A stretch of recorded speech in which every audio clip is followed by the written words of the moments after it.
3 years later, I bumped into the same person, and I got chatting to him and said, "Oh, how's it going?" And he said, "Yeah, it's going all right. So I got my domain name registered now. My website's nearly finished." Thinking, this is 3 years. 3 years.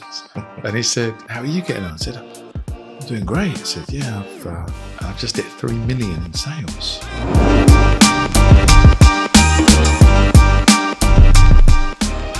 Okay, welcome to another Serious About Success podcast. I'm here with my main man, Mr. Simon J. Coulson. Good to see you, Simon. It's not too about the J. Well, look, thank you so much for agreeing to do this podcast with us, Simon. Obviously, I've known you for a long time, and your story is a very interesting one, a very impressive story. Now, look, let's jump straight into it. Over the years, you've made over £30 million, online. You are classified as one of the leading digital marketers in the UK. What's that like? I don't even think about it like that, to be honest. I'm just someone who started a few internet businesses, did all right. Yeah, pretty much it's like that. Yeah. Okay, cool. So what do you think that it took to really get there? You've had some massive success, over the years. But what did it really take for you to get there? What do you think that was? I think it's just a willingness to do more work than everyone else. It's just about hard graft, really. I think I had a really good work ethic from being a kid, from maybe growing up and seeing my dad had his own business, self-employed, so he worked all the time into the evenings, at weekends. So I guess I grew up as that as a norm. I didn't grow up with this 9-to-5 culture, and so it was very different. So when I started, left school and worked at a company, worked for BT, and there I did well because I just worked really hard. I wasn't clock watching. I didn't leave at 5. If the stuff still needed to be done, I'd stay till 6 or 6:30. And even a couple of times I slept on the floor in the office. It was like if there was problems and things, it got so late, missed the last train, so I'm going to sleep on the floor in the office and be here tonight, Really? So, Yeah. You're not messing around, yeah? So I think that sort of mindset of the sort of like can-do attitude and a willingness to put in whatever needs to be done, whatever it takes, whatever you got to do, really served me well. So when I started a business, it's like, okay, in the old days, you go and work for someone else, and if you work really, really hard, even putting all those hours and stuff, basically it just meant you'd get excellent on your appraisal. And that meant that you got a 6% pay rise instead of a 4% pay rise if you got average. So we're talking about 2%, right? 2% extra. Whereas when you start your own business, if you put in that sort of extra effort, it's not 2%. It might be 100%, 200%, 500% more. So I think a big secret to the success, which is right from the start, was like, okay, if you've got your own business, you are in direct control now of how much money you're going to earn. And if you're willing to put in the extra hours and figure stuff out, and you're willing to put in more time and effort than the other people, you're going to make the money. So, I wasn't, I came into internet marketing with no background in marketing. I didn't know about marketing. I just realized the internet's, taking off. There's money to be made. There's lots of everyday folk making money out the internet. So I guess I thought it can't be that hard. So what sort of things are they doing? How do I learn about what things other people are doing? And I guess it's little things like, I remember first year online, I jumped on a plane to the States to attend a seminar on my own. Most people wouldn't have bothered. Most people wouldn't have invested in themselves for a few thousand to learn some new stuff. But, I learned some new techniques, came back, and within a couple of months, I'd got about a 10x return on investment. So I guess it's that sort of tenacity, that work ethic has really been a key driver for me, big differentiator. So, you mentioned mindset, yeah? You had the mindset to really just go for it. Where did that come from, I guess, I don't know. It's my favourite quote is Henry Ford. If you think you can or you can't, you're right. So I guess from everything I've done, it's like, even if it seemed difficult, like I remember when I was my parents split up when I was 11, and then that meant we had to sell the house, we had to move to a new town and go to a new school. So I sort of lost touch with all the kids that I'd grown up with at junior school. At secondary school was all different. And then it was like I sort of threw myself into work, and then suddenly I was like, out of that adversity of like a broken home, suddenly I was becoming like the top student in lots of subjects at school, just because I was putting the work in. So I remember, I don't know if they still do it these days, but in those days, you would have like an annual exam. So like age 11, 12 or whatever, first year, second year at secondary school. And they would tell you your position out of all the other students in the school. So you would get on your report at the end of the year, you are 6th out of 180, right? And I remember in most of the subjects, I came in the top 10 out of 180 kids. And I was like, wow, just goes to show you put the effort in. Look at the results. I'm seeing like visible results. And it was almost like more measurable. If I just got like, school report A for effort, A for attainment or whatever, you think, well, so did like another 50 people maybe. Because you actually got this like ranking thing of like exactly where I am, it's like, wow, I'm like the top 10 in the whole school in all these things. And there were things that I wasn't, naturally knew anything about or thought I was good at, but just through work. So I think that was like a feedback loop of like, okay, so I'm learning here. If you work hard, you get recognized, you get results. And then I worked hard at school and I got put in, and I was really scared. They put me in for like the maths O-level a year early. Like I was in the 4th year instead of the 5th year. And I was like petrified. It's like, oh my God, I won't be ready for it like a whole year early. But I did it and I got a grade A. And that was like a bit of reinforcement. It's like, oh, actually, no, I'm not stupid. Actually, I've just worked really hard. And it's like a finite problem. It's like, well, these are all the subjects you've got to learn about to do the exam. So I studied really hard and all the different things that are going to be an exam paper, and I did it and got a grade A. So it's like, so I think all those little early things just were reinforcing this feedback loop of like hard work equals success, hard work equals success. So then when I got a job, it was kind of like hard work equals success. I worked really hard and got promoted and became like a team leader and then a project manager at work. So it was just like more of the same. Starting a business was just like, okay, so hard work means success. So start a business. What do you need to learn about? What's the skills that you need? Where can I get those skills? What are the things that I need to know? And then where can I get the best education in those things? A bit of trial and error as well. I think definitely being not afraid of trying things out. So not afraid of, if you don't know the way, a good analogy is if you get to a fork in the road, should you go left or should you go right? Too many people just sit at the fork in the road and go, don't know which way I should go. I can't go any further because I don't know which way is the right way. Whereas having the mindset of, well, I've just picked this way and going down that route. And if that route doesn't work out, then you can turn around and go back down the other road. But you go down the other road with certainty that this must be the right way because the other way wasn't the right way. So I think decision making, being someone who takes decisions, and that's probably a bit of experience, again, from corporate, of being promoted young. So I joined BT at 18, and then at 21, I was a team leader. So now I'm responsible for other people, which meant the big difference was decision making. Now you're the team leader. You're making the decisions for this little team of people. So you can't just defer. I think a lot of people are in jobs where they don't actually decide anything. If there's any of a question, challenge, problem, they just ask their boss, what do I need to do? But as soon as you start getting into sort of team leadership and management, what changes is that you've got to make decisions now. It's on you. You've got to decide. You've got to make the call. So actually, I think doing that job and actually working through the sort of ranks a bit with BT got me really good at making a call on things and deciding things, not just sitting back and going, oh, I don't know, I need to ask my boss for this. I was used to being not a boss, but do you know what I mean? Like a boss of a little bit of BT, a little bit of an organisation. So I was used to having to make a call on things. So I think that helped as well when you go into business, being able to make decisions. Okay. So that drive then, so you've got a real strong drive for success, as you mentioned it. You mentioned that, when your mum and dad split up, that sort of thing.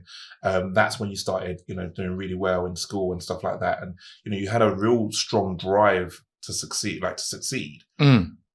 Was that as a result of the breakup with your mum and dad? Like, where did that drive come You know from what? then? I think if you get into the psychology of this sort of thing, Mm, and from speaking to a lot of people, I think often it's almost like a need for significance. And it's almost like as a kid, maybe you blame yourself a bit for like, you think, oh, why did my dad leave home? Was it because he wasn't proud of me? I wasn't good enough?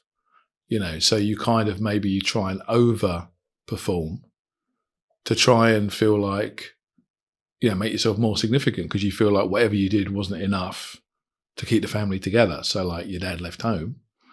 So there's probably a sort of primal psychology thing like that. You hear a lot of, super performers often felt ignored as kids.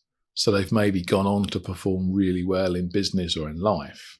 Because as a kid, they just felt ignored or didn't feel significant. So they felt like they needed to go the extra mile for that significance. yeah. So there's Yeah. probably maybe a bit of that deep-seated, because I definitely wasn't an overachiever at junior school. I remember, having to do extra classes, do extra stuff. And the irony is I was like not very good. We used to do this thing called the Daily 10, which was like 10 little maths questions every day. Right, you'd start the day with the Daily 10. It'd be like, 23 plus 76 or whatever.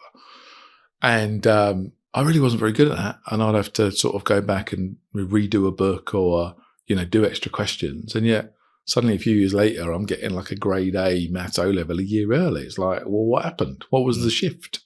Because it's the same kid. So I find that sort of thing interesting, that those external things in our lives often can change things for us. Yeah, okay. So did you want to make millions online? Like, did you set out to, make millions online and stuff like that? Is that something that you kind of thought, yeah, wouldn't that be great to do? Or, what was that? I don't know about making millions online. I think as a kid, I guess I was always interested in business as a subject. So I did one of my A-level subjects was called commerce, which was just, business, and just learn about the business world, about different kinds of business, manufacturing businesses, tertiary businesses, service businesses, and, the balance of payments and just that whole terminology. And I kind of just found I was naturally interested in that. And I guess I remember way back when watching this, there was a TV show called Troubleshooter, I think it was. It was Sir John Harvey Jones, who used to be the head of ICI. And he was going into these like troubled businesses that were running out of money, going broke. And he would come in as like the troubleshooter and like fix the business. And I was fascinated by that. I found it really interesting that, someone who would have some fresh ideas and could turn around a business. So I guess that's sort of a bit of a role model. I thought that would be quite cool. Imagine you could be that knowledgeable that you could go into a business that was failing and you could turn it around. And interestingly, probably my affinity with that comes from my dad was an accountant, but we were always broke.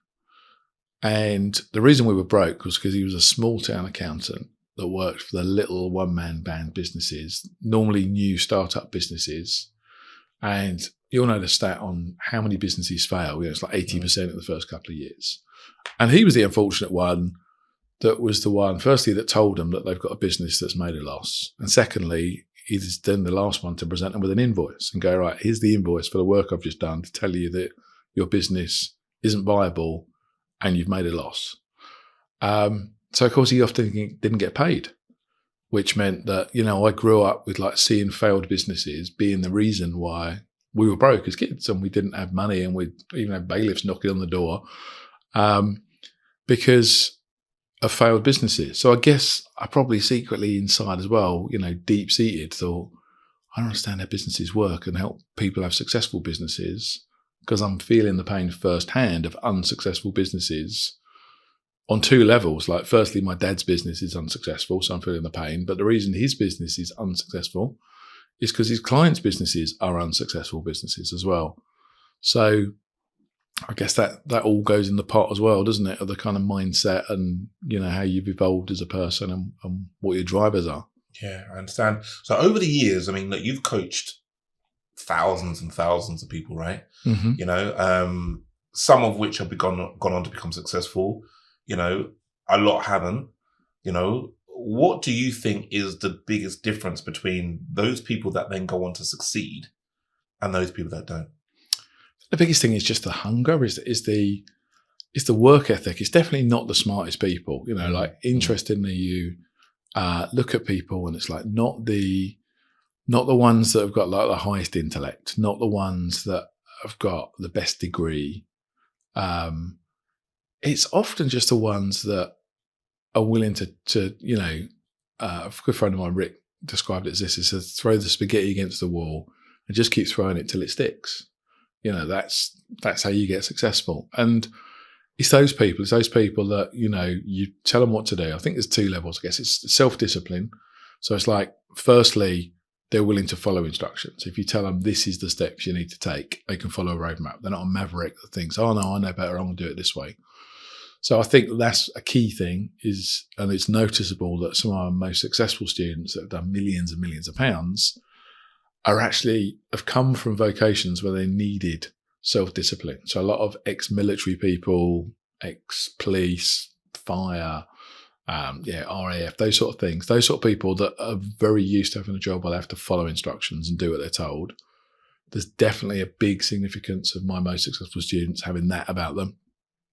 And it's the tenacity to keep going. And when it doesn't work, even when you follow the instructions, it's like, okay, we'll tweak step 3 and try it a different way. And does that work? And okay, maybe we'll change step 7 to do this. And does that work? It's like not just the first barrier, give up. No, it doesn't work. I'm not going to bother. Whereas people that aren't successful almost are looking like an excuse. Okay. So what those excuses? And Mm-hmm. I know the excuses, really well. Obviously, I do, with my training company, in terms of we're really focusing a lot on mindset and, who you ultimately really need to become in order to succeed, Mm-hmm. So those excuses, that you've heard over the years, I mean, what are some of the common excuses that you hear? Well, you know straight away, right? You know if someone's going to be successful or not, because you can hear it within how they speak. So what sort of excuses? I mean, what can you hear straight away? So the big ones, a time is a big one. So like, things I've just not had time to do it. And it's just like, well, we can all make time. It's like, it's not actually that you don't have time. We all got the same amount of time. It's just that you chose not to put the time into doing this. Mm-hmm. Instead, you chose to spend your time going down the pub or to watching that film on Netflix because you made a decision. So time's a big one. Probably the next biggest one is blaming the environment, blaming people around you, normally partner. Normally like, I was going to do it, but my partner said if I sit in front of that computer again, she's going to leave me, he's going to leave me. So, so it's like someone else's fault. It's like a deflection. And really, often it probably isn't the partner. It's just they couldn't be bothered. Mm-hmm. And they're deflecting it to the partner to back that off. Hi, I hope you're enjoying the podcast. Don't worry, we've got lots more content left to come. This is just a quick word from me.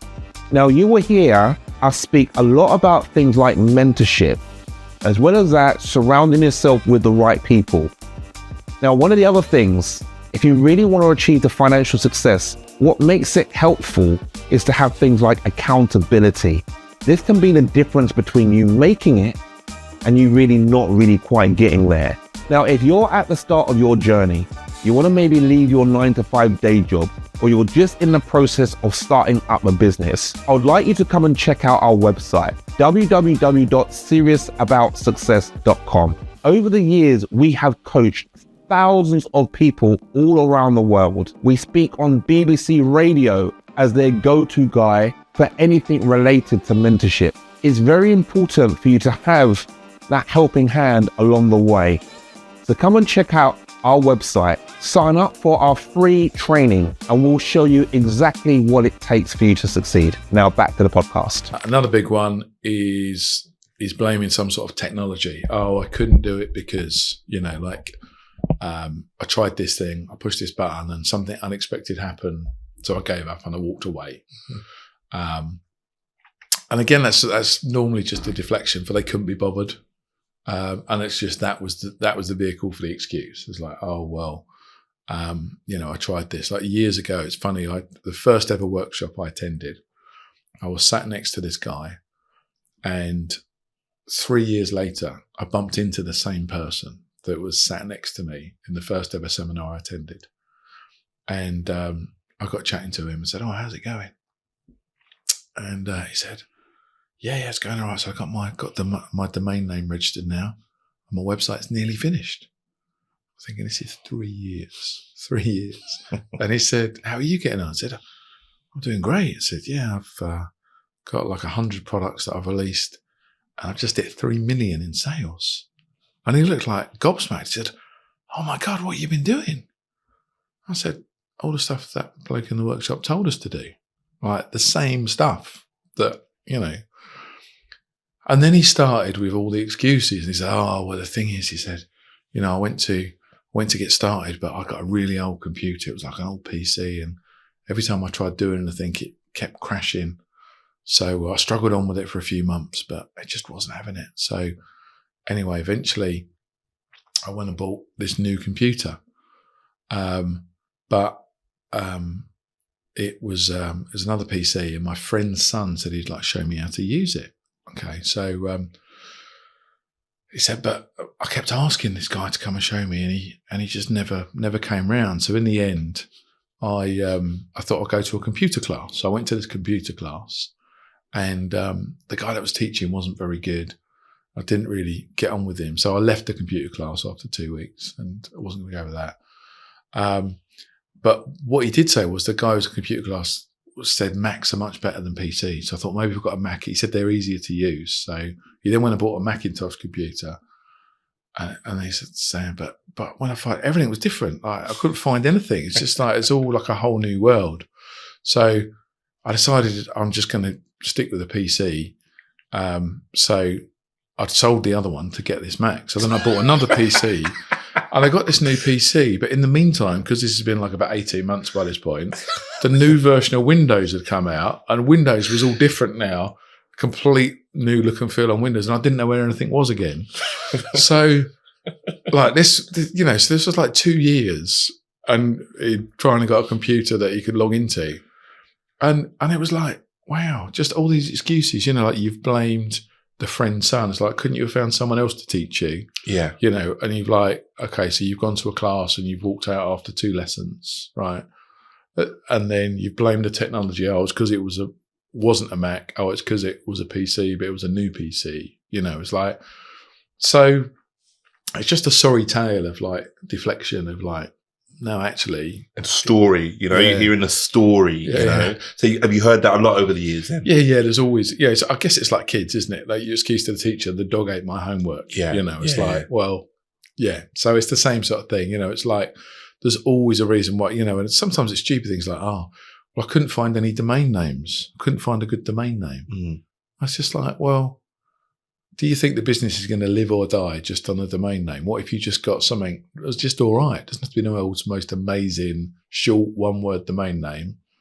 It's not going to make a difference if the business lives or dies. Just get out there and do something. I think the biggest thing that people miss is that just do something. Just take, think of it like a ladder, and you haven't got to suddenly get to the top of the building. You've just got to climb up the next rung and just get a domain name, get a website, and you're learning all the way. All the steps along the journey, you're learning. And I love the expression, you're either earning or you're learning. So, even if you're not making money from the thing, you're actually growing your skill base so that the next time you try and do something similar, it's going to be so much easier because you've already done this bit. You've already made a website. So if you made your first website and it sucked and you didn't ever sell anything from it, at least when you get your second business idea, you know how to make a website now because you've done that already. You might know how to add an opt-in box on a website because you did that on your first one. Nobody ever opted in, but you know how to do it. So the second time it becomes easier, and the third time easier still. Yeah. So do you think when people are making excuses, like, obviously they can't see it, right? I mean, obviously you can see it from a mile off because you are somebody that have gone on to, create a great level of success. So, but people can't really genuinely see it, what do you think that is? Like, where these barriers come from? Like, do you think there's elements of insecurity where there's a fear around actually really achieving success? If it's a fear of success, I think there's definitely an element of, I think it's kind of how you're brought up, in the sense of, do you remember the X Factor audition where there was this kid that was like just terrible at singing, just like woeful. And the pushy mum and dad had like, forced this kid on stage. And Simon Cowell was just like, he's just atrocious. Like, what are you doing? You've got no talent. Just leave. And the mum and dad come rushing on, and the kid's bawling their eyes out. And it's like, well, whose fault was that? It's actually the parents had deluded this kid to thinking that they could sing. And sometimes I think parents teach kids that if there's a slight little problem, well, then stop, give up, walk away, like, not let's figure out the problem. Even little things like, I remember, I don't know, there was a program I wanted to watch on TV. Like, I'm so old. It was like video recorders, right? You had to program the video recorder. Do you remember those days, right? I do remember. The VHS. So, yes, you had to set the timer, right? Yeah, and then, like, some parents would be like, oh, well, yeah, it didn't record. I don't know, didn't work, bad luck. Whereas, like, I'd be like, oh, let's get the manual and let's read it and let's figure it out. It's like problem solve. As a parent, you can teach your kid to problem solve. You'd be like, okay, right, it didn't record, so let's get the manual. Let's practice. Let's try and record a program at 2:00 today. See if we can get it working. And then, like, when we've got it working, like, okay, great. We now know how to do it. Like, we've solved a problem. We've learned a new skill, right? We've learned problem solving. I think too many parents maybe, and employers as well, because it doesn't just stop when you're a kid. It's like in the workplace as well. Too many workplaces don't make people problem solve. It's a really good skill. I had a boss, my first boss at BT, used to drive me nuts because I'd ask him a question and I knew that he knew the answer to the question, but he wouldn't tell me. He would say RTFM. And RTFM was read the flipping manual, right? And he was teaching me problem solving. I didn't realize it at the time, but he was teaching me to go and solve the problem myself, right? And then I had another boss who had a really good ethos and basically said, if there's ever a problem, don't come and ask me what to do. Come to me with 3 different solutions and tell me which one you think I should take and why, right? So that's teaching you about solving the problem. It's not just going, oh, this thing doesn't work. This machine's crashed. This customer's got, wants a refund or whatever. I was like, okay, so you need to come to me with these 3 options. What's the options? Well, you give the customer a refund and apologise. You could dig your heels in and go, well, no, actually, no, you can't have a refund because, or you could take the middle ground and go, well, actually, yeah, we can give you a 50% refund, but actually, you did this thing wrong too. But, it's a gesture of goodwill, So there's your 3 options. And the one I'll choose is this because, right? So it's teaching you about, well, someone's got to solve the problem. You can't just throw the problem to someone else and go, well, our customers complained. You sort it out. So I think that thing comes from work as well as being a kid. But I think problem solving is a big skill. It's a big skill that not enough people have. Yeah, yeah. So you mentioned like environment, and like parents and stuff like that. So do you think it's important to have mentors, to help you achieve what you want to achieve? What sort of significance would you place on that? I think it's really important because if you're just not naturally minded that way, a mentor's going to help because they're going to almost be like the parent or the boss that you didn't have to make you think and to challenge you, really. A good mentor should be challenging you and saying, almost like beating you up. It's tough love, isn't it? But it's like, well, why haven't you done this? What's stopping you? And let's talk about what you could have done to overcome that hurdle and overcome that problem. So mentoring is really key because that's what gets people through, and having that, or it's on several levels. So it's firstly on teaching people problem solving. That's the one thing mentoring does.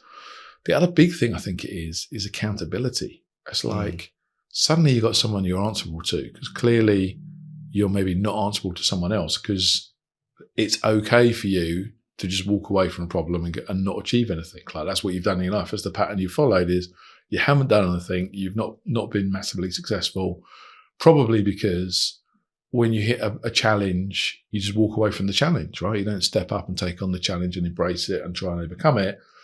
you've got into a cycle of, it's too difficult. I can never be rich. I could never start a business. I'm never going to be a millionaire.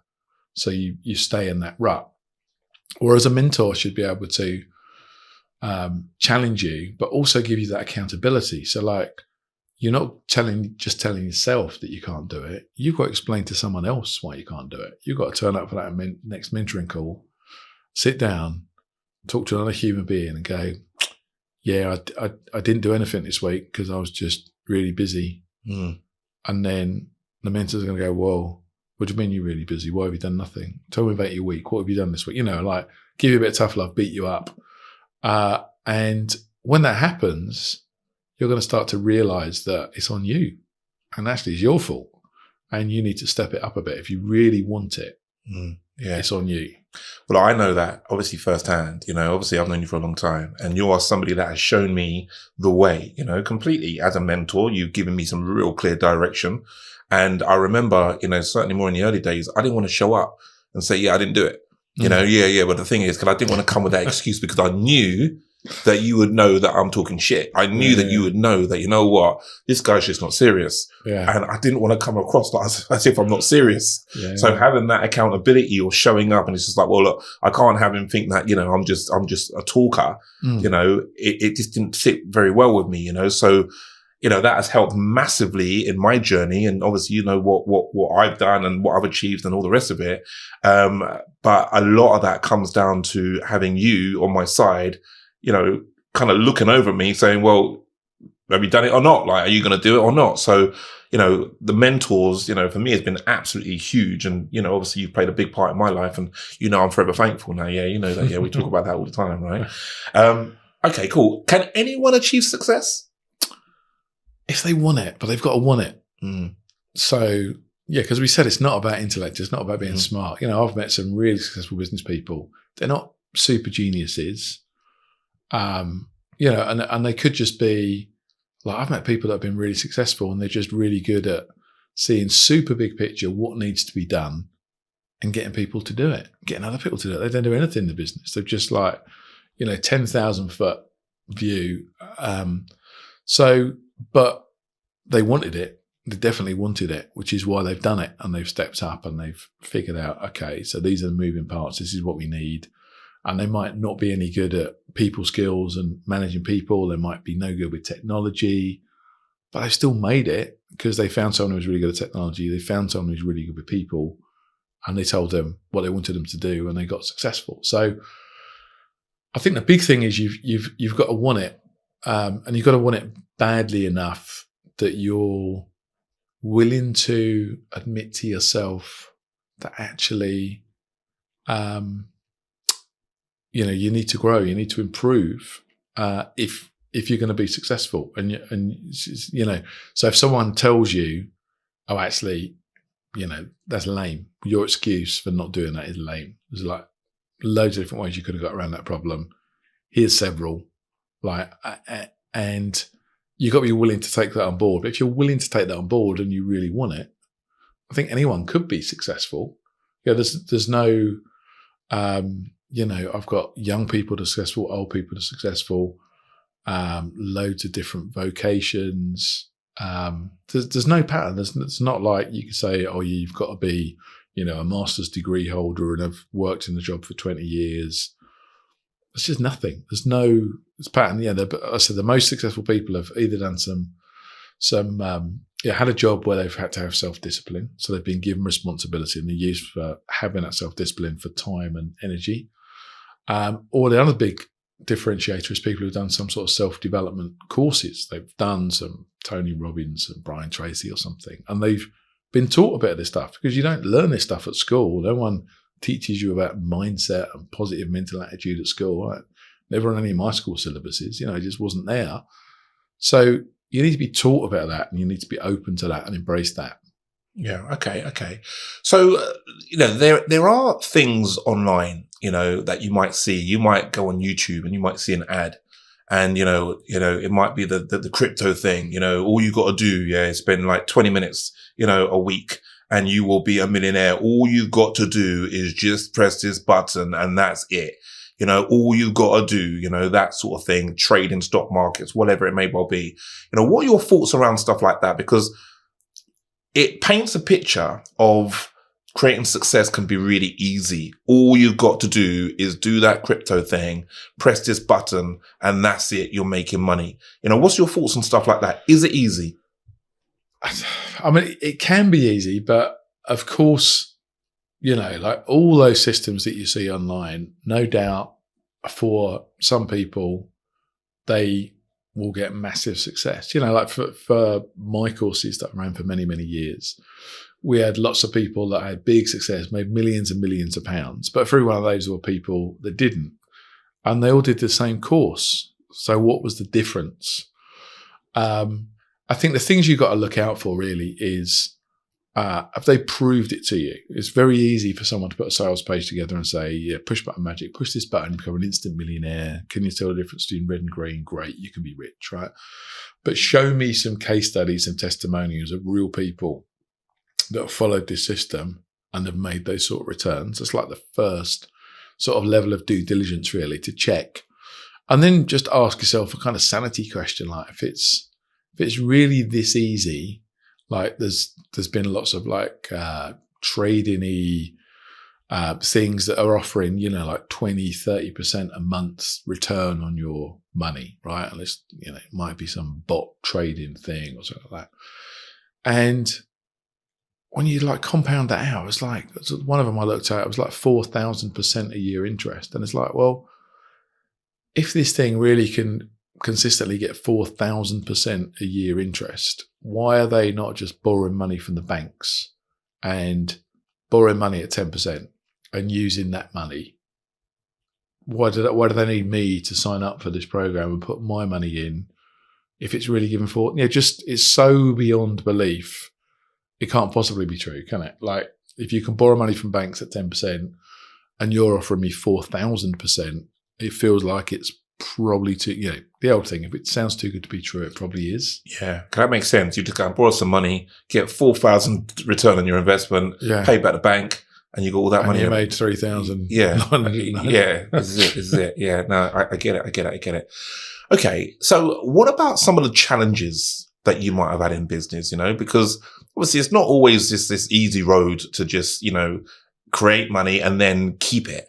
So what sort of challenges have you had, in business, over the years? I think there's a few. I think one is trusting people. Like it's, you definitely want to be really careful. So I started a few businesses and then did a few partnership businesses with people. And you can make the mistake of going into partnership with someone who's not as hungry, not as hardworking as you. And then there's an imbalance because you feel like you're putting all the hours in and they're not. Or they're just being like naive.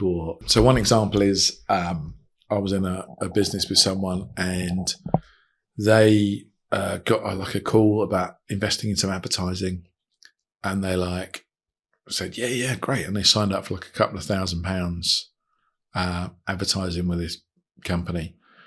And without checking it through with me, we were 50-50 in this business. And then they called me up and told me, this is going to be it. We're going to get loads of new business from this advert. I'm like, where's this then? And they told me what it was. It's like, yeah, I tried that a year ago. I got like one call. So you just like wasted like $2,000 of our money on this, like advertising, if we just had a conversation. Mm-hmm. So it's like, communication's key.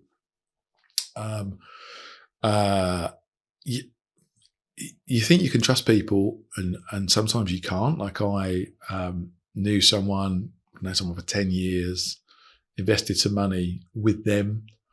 This is actually for property development. So invested money with them, supposedly with a charge on the property to get the return on investment, so it should have been solid, secure. Told me loan to value is no more than 70%. Even went around to the properties, looked at the properties, all solid.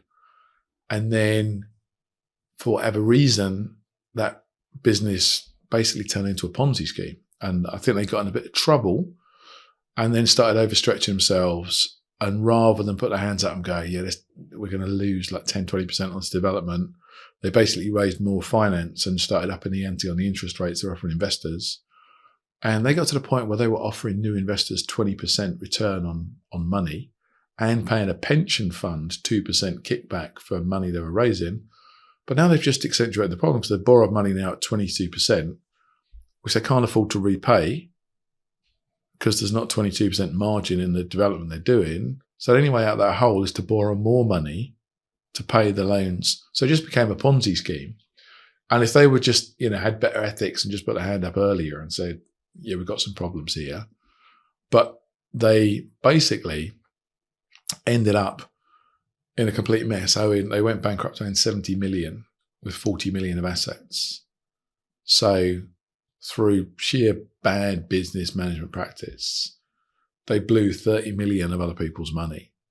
And, I'd invested some savings in them. So yes, it hurts, but it's not the end of the world. But some people, when they were dangling this carrot of like high interest rates, they went and remortgaged their houses at 3% because this company offering 10, 15% return.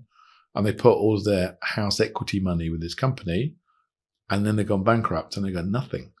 So now you've got these people that are sitting on massive mortgages, as big a mortgage as they could get, and their mortgage rates have gone up, and they're retired and they've got no job. So they've literally screwed over hundreds of people financially. And yet this was someone that I'd known for 10 years and thought I could trust. So I guess I've learned the hard lesson was quite simply don't trust anyone else with your money. Yeah, it was like, and I've heard stories of like family members falling out as well when they've invested into family members. Luckily that's not been me, but I think, that's definitely a tough lesson I've learned. You can't really trust anyone with your money. You just don't ever trust anyone. Full stop, the end. Yeah, I see. Okay, all right. Does making money, does it make you happy? I love the quote on this that says, making money doesn't make you happy, but it certainly helps, right? Because if you think about it, most things in life that we enjoy need money. Going out for a nice meal needs money. Nice holiday needs money. Like traveling the world needs money. New car needs money. Paying your mortgage needs money, right? So undoubtedly there is a link between money and happiness, right? Money on its own isn't happiness, because you could be lonely living in a big castle and have no relationship, no family, no kids, never talk to anyone, and you've got all the money in the world, but you haven't got all the things a fulfilled life is in the world. So it's not exclusively that, but it definitely helps. It makes a pleasurable time on this planet more easy if you can have a nice car to drive around and it's not a car that's breaking down, every 5 minutes. I remember when I was young, I was like 18, I had this car that every time I stopped, it stalled. And the only way to get it going was to bump start it. And I remember like dreading stopping at traffic lights that were on a slight incline upwards, because it's like, oh man, I'm gonna have to go and get some strangers now to help me push this car to get this car rolling so I can bump start this car. Like that's a tough life. If every time you stop the car, it's dying on you, right? It's nice when you've got a car that just works and you get in, you turn the key, that's it. That's fine. And, as a kid, I remember going on holiday to some grotty, like bed and breakfast places. And even my first holiday at 18, when I'd started work, I booked like the cheapest apartment in Tenerife and like opened the door and there were cockroaches running everywhere. Do you know what I mean? So it's like, as an experience, I'd much rather go to a lovely 5-star holiday resort than the cockroach apartments in Tenerife, right? So money helps make life more comfortable, nicer. It means, if you get an illness in your family or something, someone needs something, you can help them out, you can pay. So that means that, everyone's better, everyone's health is protected more if you've got some money, right? So it all comes back to it. In itself, it isn't the key to happiness, but it definitely helps. And I think there's a big debate, I think, as I've got older about how much do you need, because I see some people that are, multi-millionaires, 100 million, 200 million, they're still working. It's like, well, what are you working for? I think it's the Dalai Lama made this quote about this: the people in the Western world spend all their life building this big pile of money that they never get around to spending, right? And I think, I don't understand that, but I do see it a lot, that these people, even like captains of industry, household names that we read about in the papers that, maybe have big chain of stores or something, and they're still working at like 70 years old, 80 years old. It's like they've got way more money than they're ever going to spend in their lifetime, and probably their kids are ever going to spend in their lifetime, but they're still hungry for it. And it's almost like the ego driver has overtaken reality. It's almost like they want to keep going just to be the biggest and the best and to have more bragging rights because they've got more, they be higher up the Times rich list or something than reality, because they don't need it. And that's not going to make you any happier at that level. Really, I think it is. So it's interesting. I think as I've got older, your sort of what's enough number changes. I think when I was younger, I was like, yeah, every penny counts. So I just want to work as hard as possible, make as much money as possible, full stop, the end. And I think as I've got older, it's like, well, have I got enough now? I've probably got enough. Yeah. I'm probably all right. I'm probably sorted. Yeah. So what then defines your success? Like, kind of leading on to that, what defines you then? What is enough for you? If you're there now, what's now the next chapter for you? Fulfillment comes in different ways. For some people, it could be family time. For some, it could be giving back. So you definitely want some personal fulfillment in a successful life. I mean, if you're on your deathbed and you look back and say, how did I do? How was life? Was I a success? I think you've probably seen some of the, there's been regrets of people, that they've asked people in their, on their deathbeds, what were your biggest regrets in life? And the sort of things they say are, like not seeing the world, like they might have never left the country, for example. It's an amazing world we live on, and not even experiencing and seeing it, is a regret. Falling out with people, silly arguments that meant that they, lost touch with someone for a whole lifetime just over a silly little argument. Never trying something, never actually being bold enough to go and try.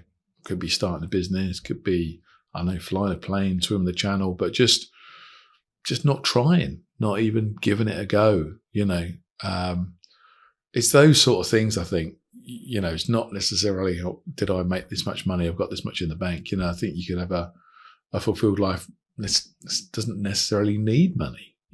As long as you're comfortable. I say you definitely you don't want to be in a position where you haven't got a nice roof over your head and you can't put food on the table, because that's your sort of physiological needs, Maslow's hierarchy of needs stuff. But I think beyond that point, you could have a really successful life if, you just helped a load of people that, were less fortunate than yourself. It could be you traveled to some war zone and helped a load of people. You could look back and think, I've had a pretty fulfilled life. You could be like a foster carer and look after hundreds of kids and help loads of kids that parents weren't around for whatever reason. That's a fulfilled life too, isn't it? So it's not just a money thing. I think there's definitely, you want some measure of personal success, personal achievement, personal thing that you did for the world while you were here. And really, I guess, on that deathbed, you want to feel like, did you make a difference? Did your output when you were here make a difference to the world? Did you make it a better place? Did you give back something? Or were you just a taker and bitter all your life, right? You didn't, you were, and I think when you look at health links to stress and that sort of stuff as well, you find that, people that are happy and fulfilled tend to live longer than people that are bitter and stressed and angry about things. So, yeah, I think that's a successful life is just that you didn't want for money. You weren't struggling at any point, and you gave back. You did something. You left a mark. Okay, cool. Look, thank you. I mean, you've been very generous with your time today, Simon. I know you're a busy guy. I've got one final question for you, my friend. Okay, here we go. Yeah, this is it. Yeah, this is it, right? If you were starting all over again, you're somebody watching this and they're inspired by your story. Yeah, they've known about Simon Coulson. They're inspired by you and they want what you have. What would you advise them? How do people starting from the very beginning, how do they get what you have? Good question. I think one of the key things is just model success. It's like find someone who's more successful than you, look at what they do, and do that. So, and it could be that, you get them to help you get some sort of mentoring, coaching. But basically, I think open your eyes and look around. One of the things that I find myself doing now is I'm traveling around, even if I'm walking down a high street, subconsciously, I'm looking in every shop and I'm just going, how many people's in that shop? They're struggling. It's like no one in that one. Oh, this one looks busy. What's going on here? So I think another secret of my success is just watching where is the crowd going, what are people doing, and just being really aware. I think awareness would be quite a key thing. I'm a big advocate of reading newspapers every day. When I wake up in the morning, I just turn the news on. I'm not really necessarily listening 100%, but just passively, I know what's going on in the world. I'm aware of what's going on in the world. And that awareness, I think, massively helps you if you want to be a success in life, a success in business, because you've got an awareness. And it could just be that awareness of what's happened in the world today means that you've got something to talk about. If you get stuck in a lift with someone and you're talking to them, it's like you've got something to talk about because you can say, oh, you see the budget today or whatever it was. There's something there. So I guess to be successful, I think you've got to want it. Firstly, you've got to want success, and don't delude yourself that you want it because you just want to have the Ferrari and the big crib. You've really got to put a bit of work in if that's what you want. And I think if you're hungry for it, the next step is like, okay, so who's got what I want? What are they doing? Let's start learning from them. Let's start following them. Well, we live in a world of social media now. So it's easy to sign up to some YouTube channels, some social media and start following people and learning what they do and understanding their business. And maybe go volunteer to, work for them for nothing or something and just shadow what they're doing and get yourself some accountability. So get a coach, get a mentor, get someone who's going to, tell them what your vision is, what success is to you. And we spoke about success and it's different for everyone, but talk about what success is for you and then get someone that's going to hold you to that success, kick your butt and keep pointing you back in the right direction to get to that successful place. Okay. All right. Excellent. Look, loving your spirit, loving those golden nuggets, really good stuff, Simon. Anything else at all? Is that you? Anything else? That's it, man. No, that's it. Just go for it. Yeah. Just work hard and just work smart and just do what you got to do. Yeah. Right. Simon. Much appreciated, my man. Thank you so much. And where can people find you? I'm retired now. I'm just hiding. What about your music? Okay, listen to the music. There you go. Yeah. So Simon.com, SIIMON.com. You can listen to the music and you can follow me on SimonCoulson.com, COULSON.com for all the other stuff. Excellent. Brilliant. Thank you so much. Right. Thank you so much for tuning in. And no doubt, again, we'll be back here with another podcast very soon. Thank you.